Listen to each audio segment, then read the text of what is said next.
Stand before the towering crimson gates of ancient Beijing, and you stand before the single, most heavily guarded palace ever built on Earth. For 5 long centuries, no ordinary citizen was ever permitted to cross this sacred threshold without direct written imperial permission. Behind these immense walls lived one single man believed by his entire vast empire to be the literal Son of Heaven, walking among mortals below.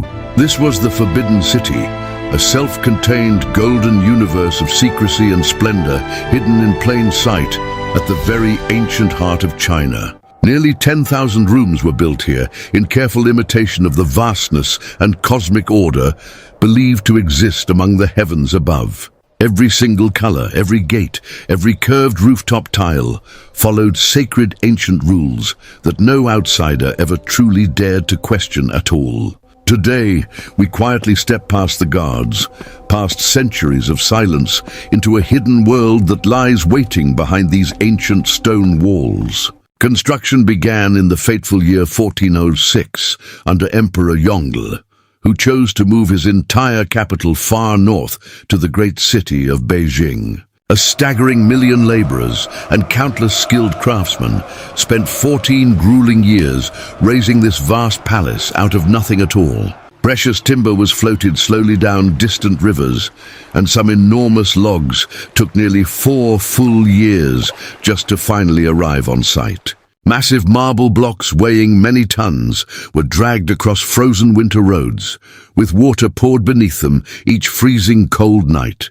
By the year 1420, the palace finally stood complete, a golden maze carefully designed to awe, intimidate and silence everyone who entered it. The Meridian Gate marked the sharp and final boundary between the ordinary outside world and the Emperor's most sacred inner private domain. Only the Emperor himself was ever allowed to pass through its grand central archway, carried high above the bowed heads of common men below.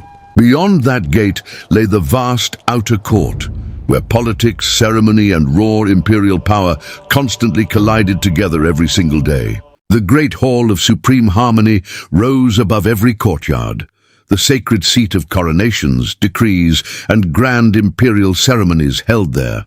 Officials gathered long before dawn each morning, kneeling silently in freezing courtyards just to catch one brief glance from the throne. One single wrong word or one poorly timed cough could quietly end a man's entire career, his fortune, or even his life within moments there. Deeper still lay the hidden inner court, the intimate private world that almost no outsider ever glimpsed once in their entire lifetime here.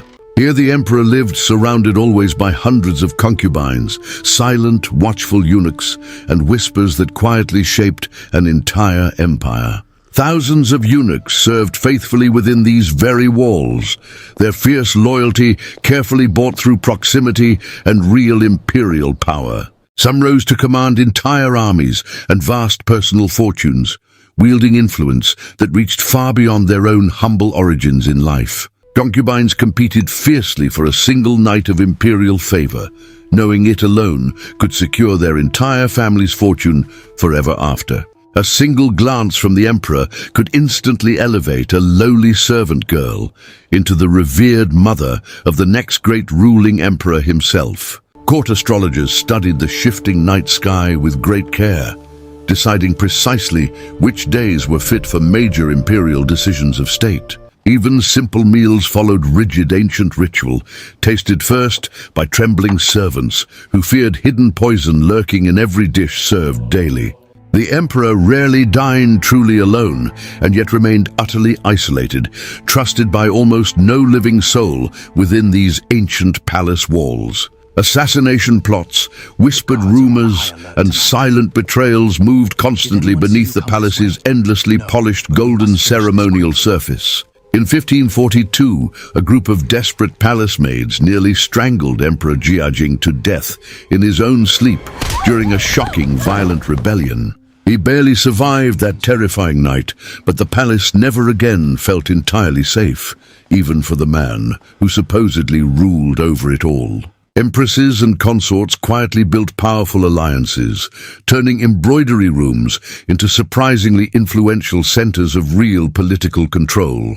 Children born within these very walls often never left them again, groomed from birth for either a golden throne or complete, total obscurity. The Imperial Garden offered a rare moment of peace, its ancient rockeries and twisted pines shielding fragile pockets of quiet stillness and calm.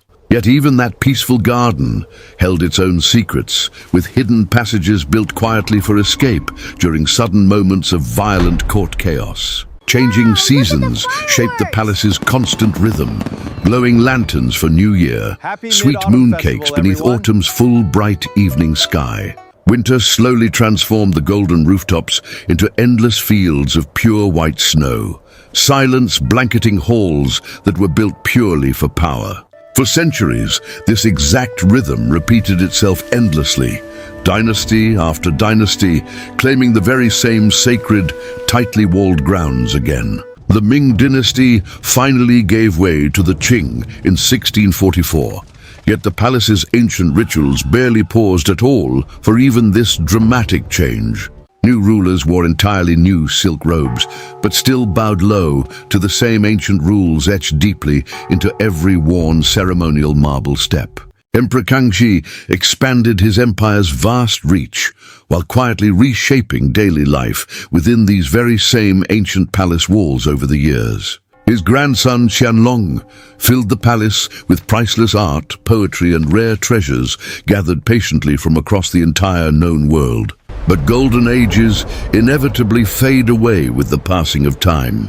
And by the 1800s, foreign powers pressed hard against China's tightly closed doors. In 1900, foreign troops finally marched straight through these sacred courtyards, shattering centuries of proud and carefully guarded isolation. The palace that once quietly awed the entire world now stood fully exposed, its ancient secrecy broken far beyond any hope of full repair. In 1912, the very last emperor, a small, frightened child named Puyi, watched his entire vast empire end within these same ancient palace walls. He remained trapped inside the palace for years afterward, an emperor in name only, ruling absolutely nothing beyond his own private rooms. By 1924, Puyi was finally and forcibly expelled, and the Forbidden City's long imperial story quietly closed forever on that very same day. What once held absolute total secrecy soon opened its ancient gates to the very same public it had always so carefully and quietly excluded. Today, millions of visitors walk freely where only emperors once dared, cameras now replacing the silent watch of heavily armed palace guards. And yet, despite fires, invasions, betrayals, and the slow fall of dynasties, this remarkable golden palace somehow endured through it all. Its ancient walls still quietly whisper of ambition, isolation, ritual, and countless lives lived entirely behind these closed golden gates. If this hidden world fascinated you, subscribe now for more cinematic journeys deep behind history's greatest and darkest walls of all time.